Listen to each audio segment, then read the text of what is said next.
on the table. First tonight on our news live at 7, the gender-based violence bill makes its way to Parliament as lawmakers debate protections against violence. And under arrest, suspected smugglers taken into police custody after Chinese and Dominican migrants are captured in the north.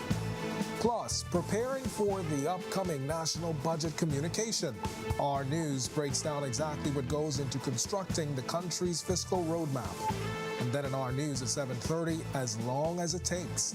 The Petroleum Retailers Association still on the offensive tonight in a standoff with government over a margin increase. Our news live at 7 starts right now.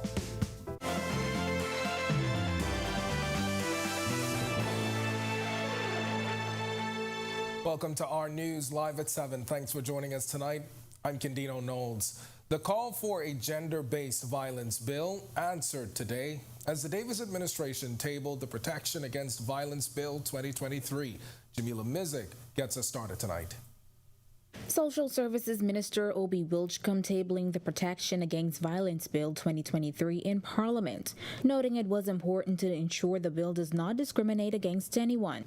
The Protection Against Violence Bill 2023, therefore, generally provides for the protection of and support for victims of violence.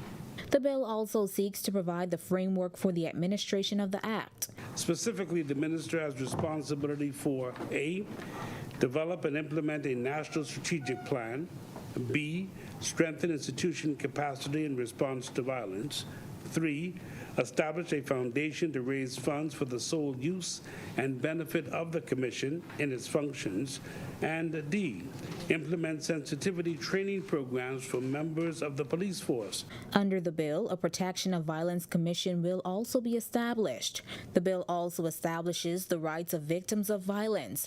It also seeks to set out the procedure for the making and handling of complaints by victims, as well as the requirements of an investigating officer.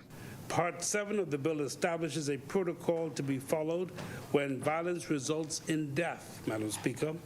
A fatality review team is empowered inter alia to review closed cases. Madam Speaker.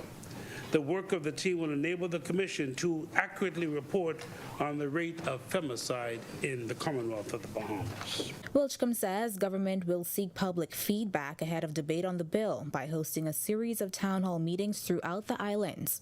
Reporting for our news, I'm Jamila Mizik. All right, to learn more on that bill, head over to ournews.bs. We also learned today that the consultation period for a green paper on corporate income tax strategies for the Bahamas has been extended. Prime Minister Philip Davis revealing as much in Parliament, saying government is committed to pursuing the initiative with transparency and stakeholder engagement, adding the initiative will not be complete without public feedback. Stakeholder feedback is key to the government crafting the optimal design for the corporate income tax strategy. The Green Paper was released on May 15, 2023. And I wish to announce today, Madam Speaker, that we have extended the period of consultation until the 31st of August, 2023. Davis noting the Green Paper signals possible action government may take towards developing policy and legislation. While the Green Paper presents options on what a corporate income tax policy for the Bahamas might look like, it does not contain a commitment to any particular policy action. This, Madam Speaker, is to be arrived at after the period of consultation, after we engage in discussion with stakeholders and the public, receive their comments, and then feed this input into the next stage of the process, which is the crafting of the white paper. All right, now to another story that's been on our radar. Lost at sea. For almost 3 weeks now, a man has not been heard from after he fell overboard a fishing vessel in the Andros area. Joshua Williams spoke to his parents. 21-year-old Ryan Barr has been lost at sea for weeks now in the Andros area, and his family says they are at their last resort when it comes to finding answers. His mother, Agnes Marshall, says she believes police are dragging their feet with the investigation. For 2 weeks now and better, no one contacted me yet. The last contact I had, they come and they pick up Ryan's phone and they carry it into Nassau, and that was the last I hear from anybody. She describes her son as quiet and a lover of sports. Loved to run, loved to play basketball, very quiet. No person will go, he does love to go in there. Sometimes he go out. Very few, he don't go much, but he stays home, very quiet. Barr's father, Nicholas, says he searched endlessly for his son but came up short. We was looking if only find one of his slippers. I search every key for 7 days. Tell us run out of money to find fuel. And we come up with nothing. We come up with everything. We find a boat. Everything was in the boat would drift. Like everything. He's now pleading with the public for any assistance. I don't understand this. A whole child could just go missing, 21 years old. Please, help us. Please. If they don't want to do nothing, please help us. They ain't saying nothing to us. Reporting for Our News, I'm Joshua Williams.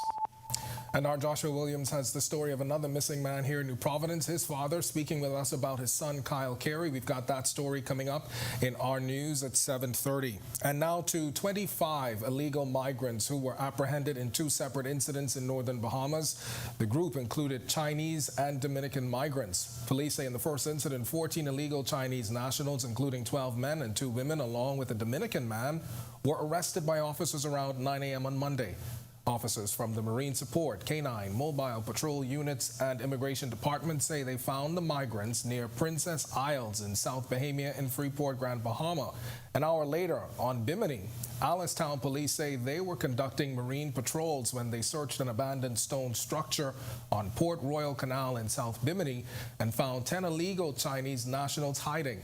Grand Bahama police say they have since arrested a 41-year-old Bahamian man from Sunrise Subdivision and a 48-year-old Haitian man in connection with the incidents. As for the migrants, they were handed over to the Department of Immigration for processing.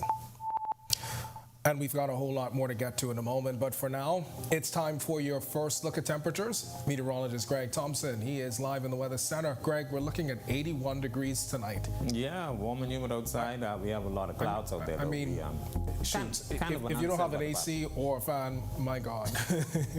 Well, you will have to deal with it. These are the summer-type temperatures we're going to be seeing for the next couple of months. And it's only May. Yep. As you said, 81 degrees outside, cloudy skies. It winds out of the southeast at 7 miles per hour, and that's pumping in that warm tropical air mass. And your feels-like temperature is at 80 degrees. Right now, it's 81 in Freeport, 79 in Marsh Harbor, Abaco, over in Allenstown, Bimini, 81. Also in Great Harbor Key and in Governor's Harbor. Nicholstown, Andros, you are 79, Central Bahamas. 82s in Kemps Bay, Georgetown, Deadman's Key. 81 in Arthurstown, Cat Island, Copentown, San Salvador, 79. And into the southeast Bahamas, 83s in Duncantown, Ragged Island, Colonel Hill, Crooked Island, Delectable Bay, Abrahams Bay, Providenciales, Turks and Caicos, 82 with some showers nearby in Matthewtown, Inagua. You guys are 84 at this hour.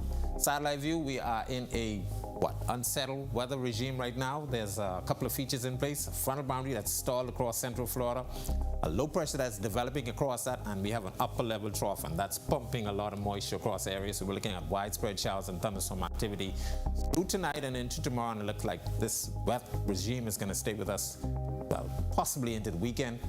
National Hurricane Center watching a possible low developing just to the north of us, just off the east coast of Florida. We'll tell you about that later on in the newscast.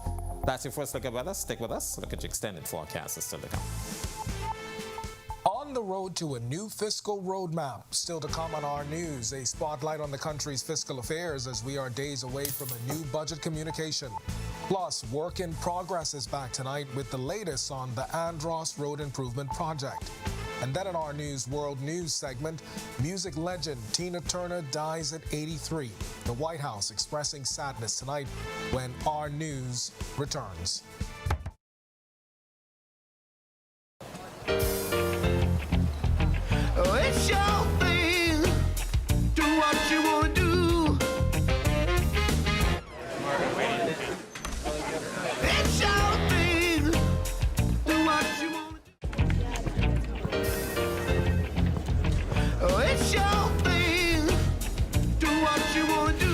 shareholders are very happy.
The 2023-2024 budget is expected to be communicated in the last Wednesday of May. With that said, have you ever thought of the time and effort that goes into making the budget happen? Well, Sasha Lightbourne, she sat down with the financial secretary earlier and got those answers.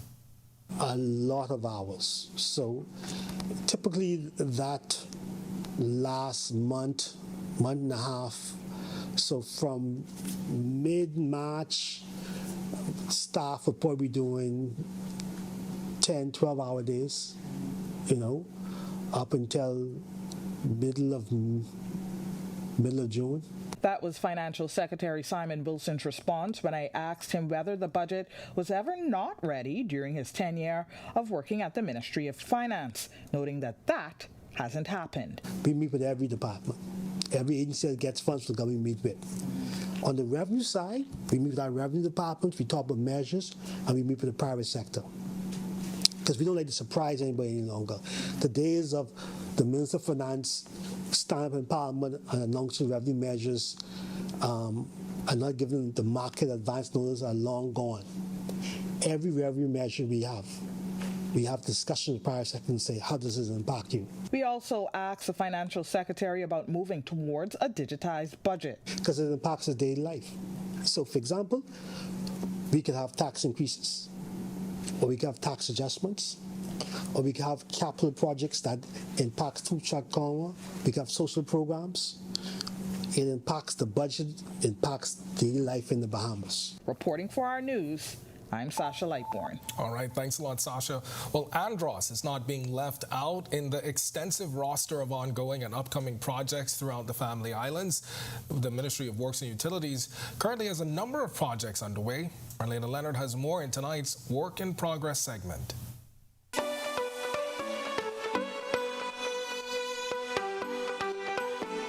Senior engineer for the Family Islands, David Cox, tells us crews are busy in Andros with roadworks. We have the South Andros Roadworks, which is 19 miles of P-rock and sand seal.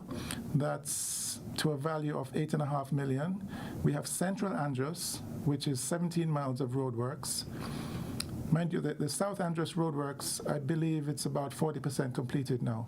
The Central Andros Roadworks is 17 miles of asphalt, hot mix asphalt. While P-rock and sand seal roads have been the standards of Family Island road repairs in the past, the senior engineer says things are changing in favor of hot mix asphalt. But what's the difference? For P-rock and sand seal, you generally prime the road first, and then you put a tar layer, then you put a layer of stone, and you roll that in. After that, you put another layer of tar or bitumen, then you put sand, and you roll that in. So that's P-rock and sand seal. Now, for hot mixed asphalt, think of baking a cake. You put all the ingredients together, right? So you put the rock, you put the sand, and you put the bitumen together, and this is mixed at a heated, very high temperatures. Right? Once that is finished, that's put in a truck, it's taken to the site, it's put in a paving machine, and that's put down on the ground or the pavement or the road, and it's rolled. He says there's also work happening in Red Bays. This is 16.5 miles of road work. 12 miles is on the main road. If you know Red Bays, it's a main road down to the beach. And 4.5 miles is the settlement roads. That project started in January. They're going quite well. I think they've gone about 30% of the progress so far. If we move further down now, if you go to Cat Island is, as we know, the Prime Minister's constituency. Cat Island, we have major works planned, right? So I'm not sure if I should probably do that later, yeah, for the major works. I'll go to all the Reporting for Work in Progress for Our News, I'm Marlena Leonard. When our news comes back from the break, we turn our spotlight to stories making headlines across the world as Guyana police say a deadly dorm fire that killed 19 students was started by a female student. This as a 95-year-old grandmother is killed in her care home after she was allegedly tasered by an Australian police officer. And on this day in 1905, the Queen Victoria statue is erected in Rawson Square. We have the details in Today in History when our news returns. At Doctors Hospital, our lamp just got brighter. The Loyalty Advantage membership program now has 3 unique plans to choose from. From Lamp Prepaid with free prime care visits and service line discounts, Lamp Insured with copay waivers and 0 upfront collections at the ER and inpatient services, or our new Lamp Access, a free plan that offers 10% off labs, pharmacy, and imaging. Lamp has a plan for everyone. To sign up, visit our website or give us a call. Doctors Hospital, trusted and best care now.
This is our news. Welcome back. We turn our attention now to stories making headlines across the world.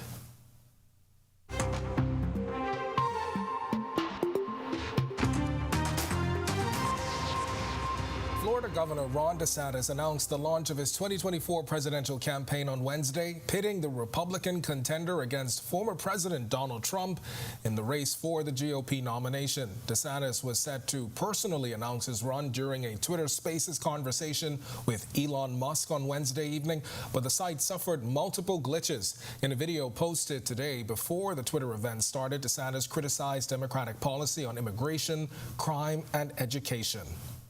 A 95-year-old grandmother who was allegedly tasered by a police officer in her Australian care home died in hospital on Wednesday, the New South Wales Police Force said.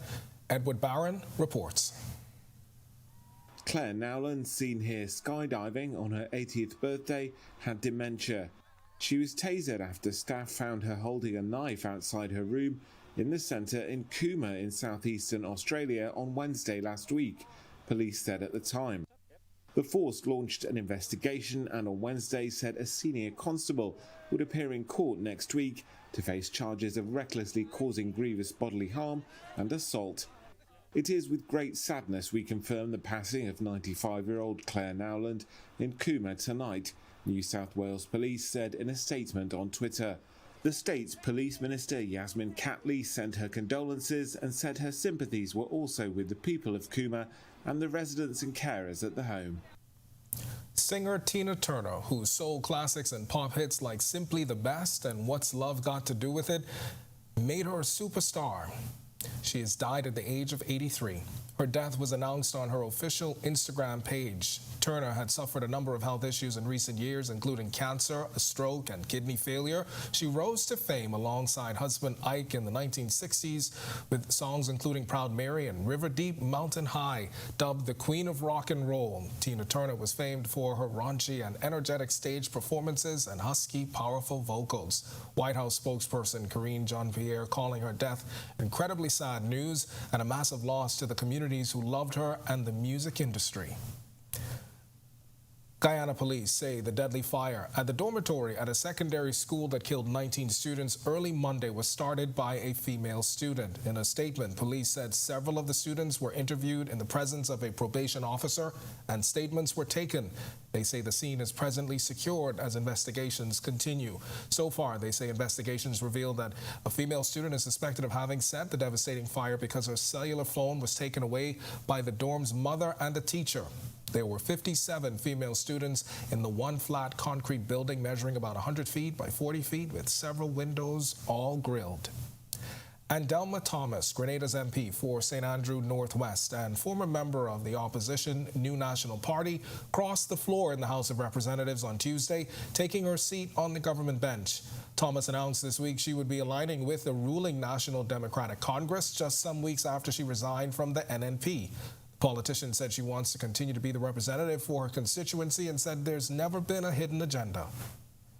Mr. Speaker, today I cross the floor in my new season, where I continue to represent the people of St. Andrew Northwest. I continue to represent Grenada. Tevin, I'm coming. I'll be leading you forward as we help to transform Carriacou. We got to deal with all the issues.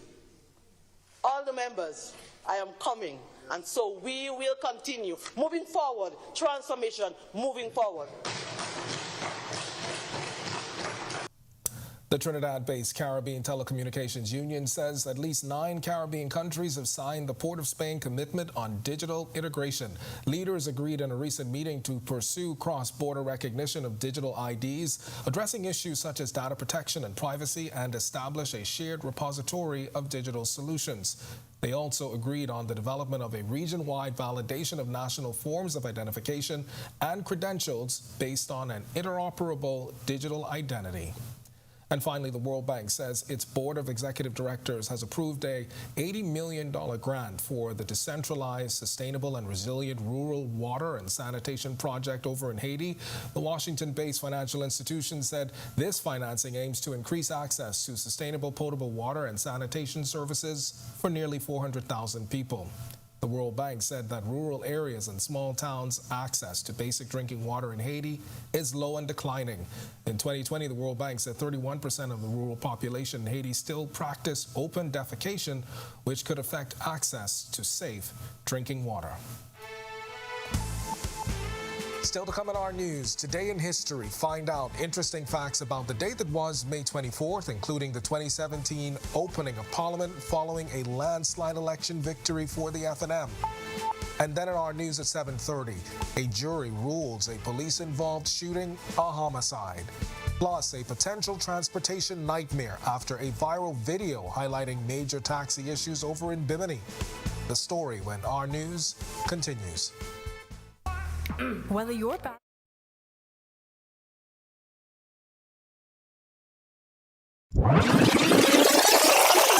Welcome to The Rewind, an Our News monthly podcast where we discuss various different topics in the Bahamian society. I'm your host, Jasmine Lundy. I'm your co-host, Janae. I don't like eggs enough. I get the vibes. Right, let's put that on a shirt. Go by our last name. Yeah. This is The Rewind.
Welcome back to Our News. It's time now to turn our spotlight on events that shaped the day that was May 24th, including two major sporting events and the 2017 opening of Parliament.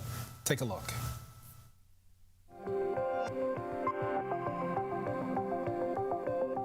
On this day in Bahamian history in 1905, on what was known as Empire Day, the day Queen Victoria was born, the Imperial Order Daughters of the Empire unveiled the statue of Queen Victoria in Rawson Square. Then in 1964, Richard George Dean died in Florida. Known by his stage name Sweet Richard, he was an entertainer, nightclub owner, limbo and fire dancer, and junkanooer. This video from the Bahamas Historical Society in November 2017 shows junkanoo legend Percy Vola Francis speaking about his legacy.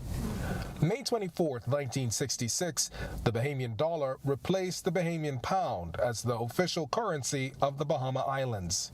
Then on this day in 1969, John Lennon and Yoko Ono arrived in Freeport, Grand Bahama. The pair were married earlier in the year in March and held a bed-in peace for Vienna to protest war in general and in particular the Vietnam War. Lennon and Ono intended to stage a second bed-in at the Sheraton in Freeport. However, the Historical Society notes that after spending one night, they decided to leave for Montreal the following day due to the heat. Then fast forward to 2012 when former Prime Minister Hubert Ingram spoke exclusively with Our News about the future of his North Abaco seat following his party's defeat in the May 7 general election that year. Ingram later announced he would resign from his seat, spurring a by-election. The PLP's Renato Curry would later win the seat, but in his interview, Ingram expressed optimism for his party. We often have a balance. We do very well. They win next time, because this government is incapable of being anything other than a bad government. A year later, on May 24, 2013, inspection teams from the National Emergency Management Agency began assessments of areas adversely impacted by severe thunderstorms amid harsh criticism over government response to widespread flooding. NEMA Director Stephen Russell said at the time he intended to recommend an exigency order that would enable families to replace items destroyed during the storm. I heard the minister's comments on not politically, I heard his comments, and I draw what I could out of his comments with a view of how we can improve the agency. So in terms of the politics of it, I'm not over concerned with. I'm listening to our leaders' comments. Yeah. We did the initial assessment where we drove around Pinewood and we spoke to residents to get an understanding of how much damage had occurred. Also in 2013 was the start of the inaugural Pure Silk Bahamas LPGA Classic, which was held at Ocean Club Golf Course on Paradise Island from May 24th to 26th. Il-hee Lee of South Korea won the event. Then in 2014 was another sporting event. This one, the inaugural IAAF World Relays at Thomas A. Robinson National Stadium. The event was held from May 24th through 25th. 3 years later, in 2017, was the opening of Parliament following the Free National Movement's landslide win at the polls on May 10th. At the time, DeWitt Halson Moultrie was elected Speaker of the House of Assembly. Our Jasmine Brown was there. It was the first sitting of the House of Assembly since the May 10th general election as Parliament officially opened today, and the Minister administration outlined their legislative agenda.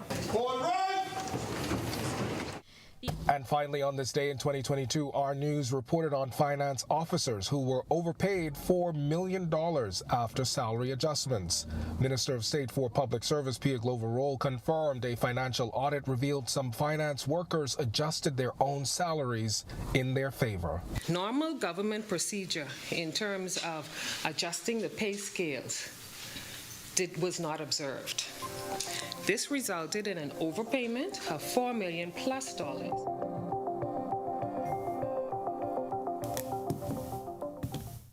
All right, to watch that historical recap again and for all of today's top stories, you can visit ournews.bs. It's going to do it for us in News at 7. Joining us now is Italia Hall. She's got the latest headlines. Italia? Yes, Ken, we're halfway through the work week. Happy Wednesday. Same to you. All Happy right. Hump Day, right? Hump Day, yeah. All right, how are you feeling so far? So far, so good. We got 2 more days to go. Friday is right around the corner. Yeah, and there's a holiday on Monday. A holiday. Yeah, exactly. We're going to enjoy that, right? All right, we'll be here. Yes.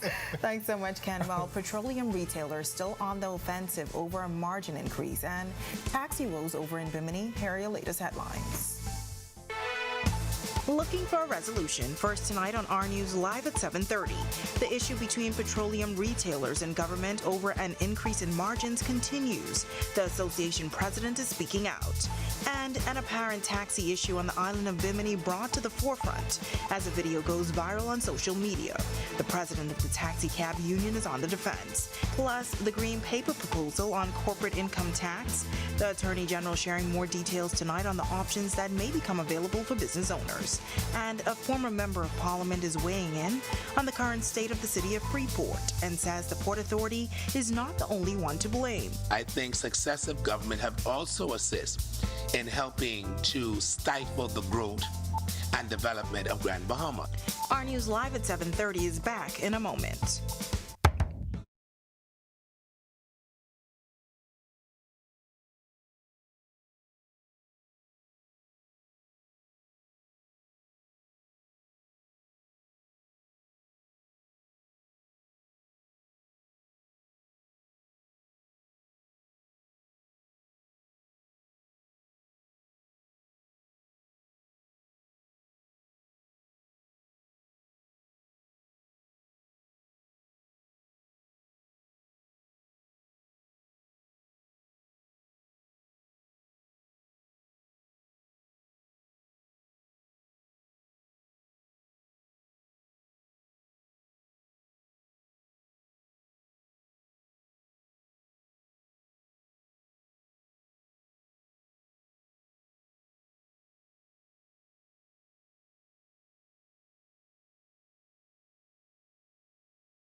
Welcome to Our News and thank you for joining us. I'm Atalia Hall.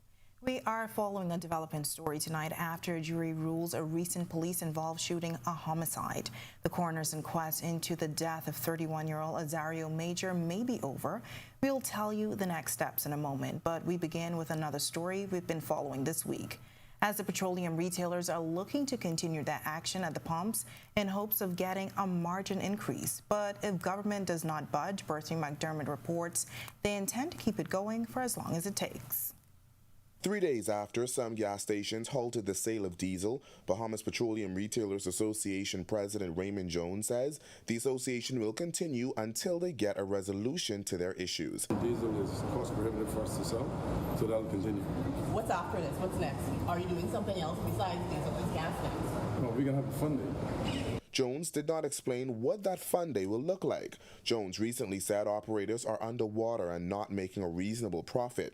Amid concern stations will stop selling gasoline next, Jones assured that will not happen. Something you have to be mindful of. We're not trying to do any action that's going to actually impair the public from moving around. But at this point, we have to get this price margin changed so we can carry on and run our businesses and operate profitably. That's the focus. Retailers are looking to secure an increase in margins. The last increase came back in 2011 under the Ingram administration, taking the margin from 44 to 54%. Retailers say with operating costs and inflation, the current rate has made operating a bit more difficult. This Esso service station owner says they're not asking for much. We are not requesting a 100% margin increase. We are asking for a 7.8% on our existing margin. You know, just the other day, I walked into Solomon's on Harbor Bay to buy a loaf of bread. $9. Ain't no one questioning it. Some Shell gas stations were the only ones not participating in the action. When asked on Tuesday, Economic Affairs Minister Michael Halkitis said he would address the matter on Thursday. Meanwhile, Cartwright says his stations resumed selling diesel today. Today is a big cruise day. The taxi drivers, the tour buses and everything, most of them operate off of diesel. So we took that into consideration and said we have to make sure that those guys are able to service our #1 industry. Reporting for Our News, I'm Berthany McDermott. All right, thanks, Berthany. While a video circulating on social media showing a group of tourists on the island of Bimini waiting on taxis at a local resort. The person holding the camera can be heard noting that there were only 2 drivers available to take them around the town. The source also noting that some cab drivers are in possession of taxi licenses, but not a public service license. Well, Our News reached out to President of the Taxi Cab Union, Wesley Ferguson, who explained what is required of drivers. You can't have a taxi without having a taxi badge. That is illegal. In fact, your insurance would not pay if you're involved in an accident or a mishap and you're operating a taxi without a valid public service badge. That is a regular requirement to be able to operate a taxi anywhere in the Bahamas. You must have a regular driver's license, a public service badge that is up to date, and proper insurance, and then you could operate a taxi. Outside of that, you're operating illegally. Ferguson says anyone operating without all of the proper documentation is essentially engaged in what is known as hacking. He says obtaining a public services license is more than simply submitting an application. At least not here in Nassau. I don't know what the process is in the Family Islands, but that is not unfair. That is very unfair to a taxi driver or a person who wants to enter this industry to do a vigorous training at Bahama House. That is the major requirement before you could even apply for a taxi badge. You must have successfully completed the Bahama House program, and then you can go down to Road Traffic Department and apply for a taxi badge. So I don't know how it works in Bimini, but for you to just have access to a taxi and not have your badge up to date for years, that lends to question whether or not these people even have insurance. All right, while the jury at a coroner's inquest into the fatal police shooting of 31-year-old Azario Major has classified his death as a homicide. The jury returned a unanimous verdict of manslaughter. The DPP's office will decide whether the officers will be prosecuted. Now, Major was shot multiple times outside of Woody's Bar on Fire Trail Road after he allegedly pulled a gun on several detectives and an inspector. Prior to the shooting, Major was reportedly put out of the establishment by the officers after behaving in a disorderly manner. Major returned a short time later driving a white Hyundai Elantra. The officers ordered him out of the vehicle and opened fire after he allegedly pointed a gun at them. While another police-involved shooting happening overnight, this time in the Fox Hill area, police say a 25-year-old resident from Meadows Drive was shot by officers just after 7 p.m. on Tuesday. According to reports, officers were on routine patrol in the area when they saw a heavily tinted red Honda Coupe. Police say the car was being driven suspiciously, and the officers attempted to stop the car, but the driver refused to stop and sped off, prompting a chase. During the pursuit on Davis Street near Tire Lane, police claim the driver began to roll down his window and was subsequently shot to the right arm. The suspect was taken to hospital where his condition is listed as stable. Now, an examination of the vehicle revealed that the license plates did not match up with the license BIS. A missing person flyer, social media post, and Marcos alert have circulated for weeks, asking the public for help finding a 20-year-old New Providence man. Our Joshua Williams focuses on one of these cases. A slew of missing persons flyers have taken the country by storm the last few weeks. One of the most recognizable cases involves 20-year-old Kyle Carey, who was a resident of King Coral Drive in the Coral Harbor community. Keith Carey, Kyle's father, says his son has been missing for weeks. On the Adelaide Road, there's a convenience store. We get some surveillance coverage from there, where he entered the store in the AM. The video was not showing a time, but the cashier I spoke with, she said it was like in the AM. So we saw him enter the store. He's wearing a blue T-shirt, what appears to be a blue T-shirt. Over the weekend, phones across the country received Marcos alert notifying residents that Kyle was missing. His father says they're thankful for all the help they can get. A couple of former officials that was out there, Mr. Marvin Dames, who was really instrumental, and supportive in helping us in that. He told me about the Marcos alert and that he was going to make that happen, so he assisted with that. And we got overwhelming support from even the community at large. Kyle is a twin, and despite being distraught, his brother is holding on to faith. He's trying his best to, to cope with it. He feels that his brother is alive.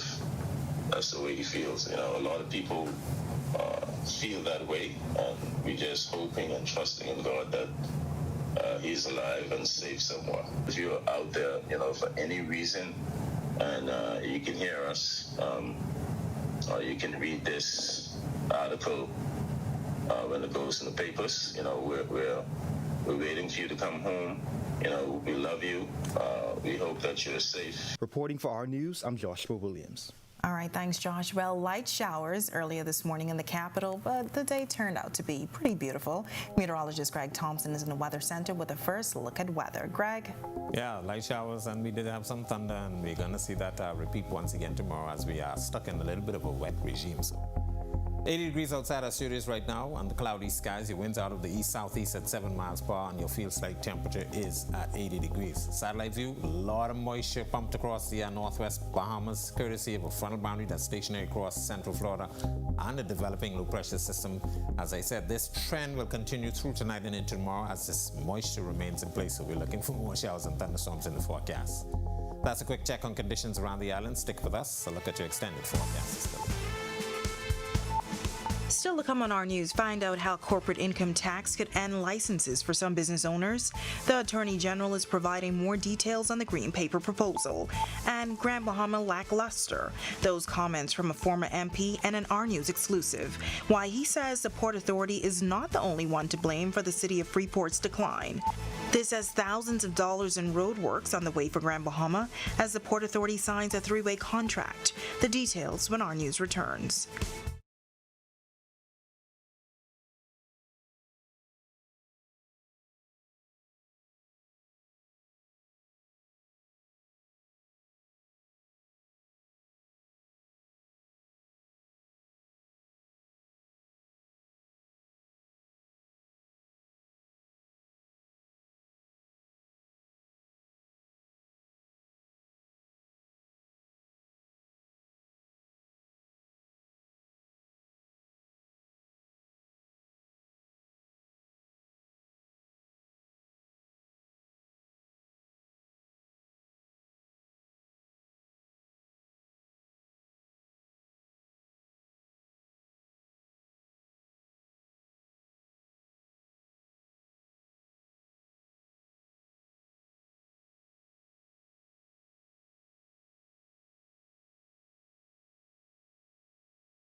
The possible implementation of a corporate income tax could do away with business licenses for companies that pay the tax. Attorney General Ryan Pinder confirming as much, adding that it may only apply to around 1% of businesses. The Green Paper proposed 4 different options. Through the different options in the Green Paper, you will see that they demonstrate revenue, tax revenue, under the different options, and the intent and how they're structured is that those who would be subject to a corporate income tax would not be subject to business license. Now, you will see in the different options, some companies may be subject to corporate income tax and some may not. It's based on revenue. Now, Pinder emphasized that no policy position has been taken on the matter. He says the commitment to the implementation of a corporate income tax was made under the former Minnis administration. The commitment is for the implementation by 2024. Pinder was asked if government is concerned that some of the options will negatively impact businesses. Not all of the options are positive. And we make that point in the Green Paper. There's 4 options with different effects on growth and different effects on revenue and different effects on employment. And so absolutely, we're sensitive to that. We thank the feedback from the chamber on an immediate basis, but we look for a properly reasoned and thought out position of the chamber because they represent the business interest as a whole. All right, well, following a voice note issued by the chairman of the Progressive Liberal Party about Grand Bahama's economic situation and the current management of the city of Freeport, a former member of Parliament for Grand Bahama is responding and is clearing the air on his comments. That statement was carried in one of the dailies as a headline, but it was attributed to another person who made that statement. But as it relates to a cesspool, I think the reference is that you do not want a group of persons who are politically connected running the entity of the Grand Bahama Port Authority. Former Member of Parliament for the Pine Ridge constituency, Frederick McAlpine, is clarifying his thoughts on the economic climate in the city of Freeport. This as a voice note circulated early Wednesday morning of PLP Chairman Fred Mitchell on the topic. McAlpine says Grand Bahama lacks vision and needs to be more investor-friendly. Do I agree that the Port Authority has been lackluster in perhaps carrying out its duties? Yes. But do I lay all of that at the feet of the Grand Bahama Port Authority? No. Because I think successive government have also assisted in helping to stifle the growth and development of Grand Bahama. Now, President of the Grand Bahama Port Authority, Ian Roll, said in a recent interview that he doesn't believe people fully understand the function of the Port Authority, and perhaps that is why there are negative comments. We know what we had in the past under the leadership of Edward St. George and Sir Jack Haywood. What we are saying is that the Grand Bahama Port Authority has not been moving fast enough, we believe, in terms of bringing investors to the table. He says he still doesn't think that government should run the port area. The government have its own problems dealing with water in Nassau and keeping the roads straight in Nassau, and I won't even talk about the Family Islands. So we don't want to put more burden on any government. Do I think we need to change some of the shareholders? Perhaps. Do we need a new grouping? Perhaps. But we need a grouping who's going to be concerned about the actual development of Freeport. Almost $600,000 in road work soon to come for the city of Freeport. This as the Grand Bahama Port Authority signed 3 contracts today for the project. While construction, Freeport Construction, and Bahama Hot Mix were all awarded contracts for the project.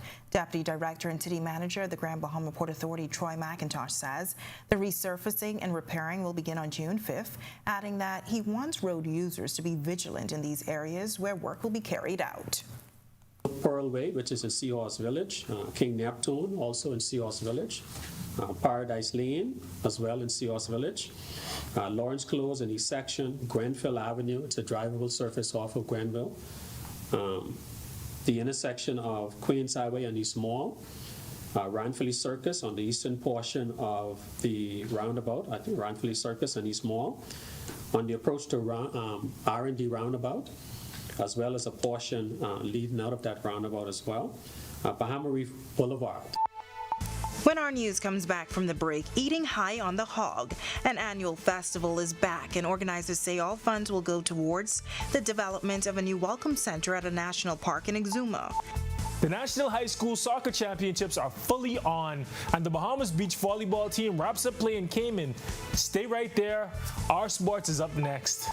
Light showers around the island today, and we can expect a little more rain as the week continues. Greg is back with your extended weather forecast when our news returns.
Today's sports update is sponsored by Michelob Ultra, distributed in the Bahamas by Jimmy's Wines and Spirits.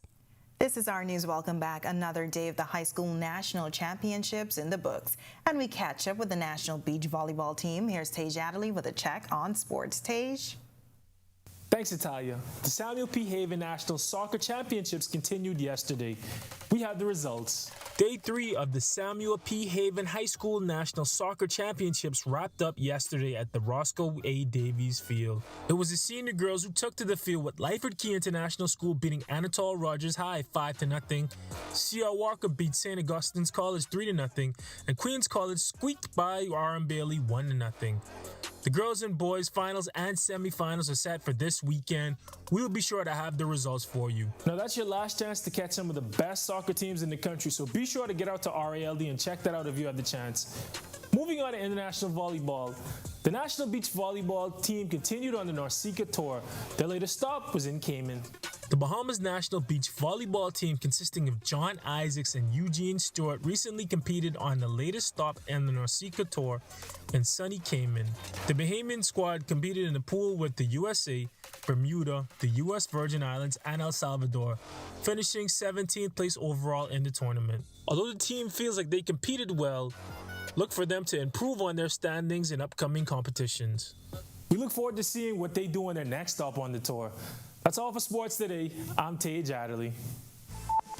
Still ahead on our news tonight, the Bahamas National Trust Pig Roast fundraiser returns this year. Organizers telling our Marlena Leonard that proceeds will assist in developing a national park in Exuma. We have the full story straight ahead. And we're almost 1 week away from the official start of the 2023 Atlantic hurricane season. Have you begun preparing? Well, Greg is back with your extended weather right after this quick break. Stay with us.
Welcome back to Our News. A lovely evening outside the Our News studios this evening, but some rain may be expected in the forecast later on this week. Greg is now back with your extended weather forecast. Greg? Yeah, thanks, Dalia. Of course, you did mention the wet weather pattern. We are stuck in that. There is a couple of features in place. Front boundary across Florida, low pressure system developing along that boundary, and we actually have an upper level trough that's pumping a lot of moisture across the area, and that will continue through the remainder of the week. Low pressure is expected to develop, and that should move off the coast of the northeast Florida area and somewhere over the South Carolina-Georgia border. And the National Hurricane Center will continue to monitor that area for some possible development. Very low chances, 10%, but it's not really going to be expected to become tropical or subtropical. But of course, the hurricane season is about to start, so we're asking you to get ready. Future forecast, a lot of moisture in place through the night and into tomorrow as that low pressure and that front hangs across us. So looking for showers and thunderstorms through Thursday. And as I said, that will continue into Friday, possibly even into Saturday as that moisture remains in place. Boating conditions, south to southwest winds at 10 to 15 knots. They will fall light and variable at times. Seas running 2 to 4 feet. Your tide is presently low, will be high at 21 minutes past midnight. Here's a look now at your national forecast.